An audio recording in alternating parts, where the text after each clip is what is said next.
Just next door, in an even smaller nest, the female reed warbler incubates its 4 eggs. One of the brood is starting to hatch. However, it is not the young reed warbler. 2 weeks ago, a female cuckoo, unseen by the reed warbler, dropped her egg into this nest. Now the young cuckoo hatches. As the first of the brood, the reed warbler did not notice the trick, and now feeds the young as if it were its own. The young cuckoo needs to throw the other eggs out of the nest.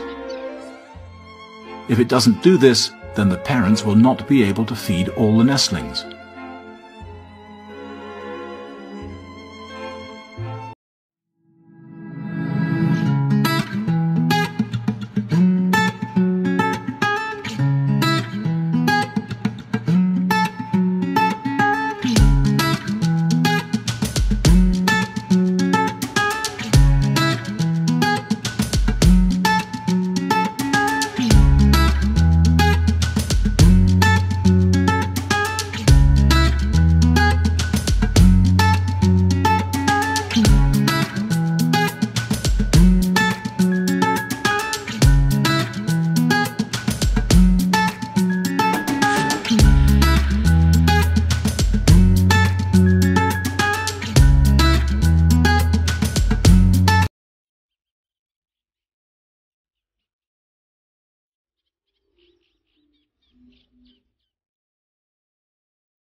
After a few hours, it has another go.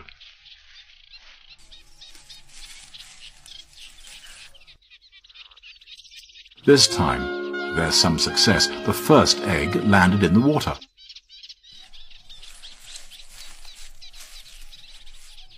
When it throws out the second egg, the cuckoo almost follows it out of the nest itself. Now, for the last one. Alone at last. The ever-open, bright red beak and the constant peeping from the cuckoo prompts the reed warblers to bring it food without a break.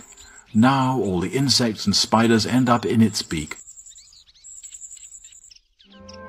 With such intensive feeding, the young cuckoo reaches its adult size in just 2 weeks.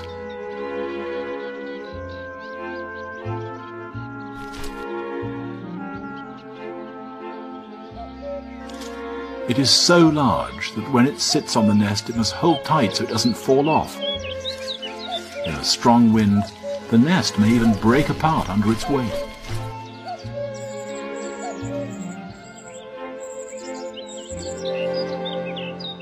Although the cuckoo is by now much bigger than the reed warblers, they still treat it as if it's one of their own nestlings. Even after it has left the nest, they will still feed it. At the end of August, the young cuckoo will start its lonely journey to Africa. It will return next spring, maybe even to the same reed bed, and try to toss an egg into a reed warbler's nest.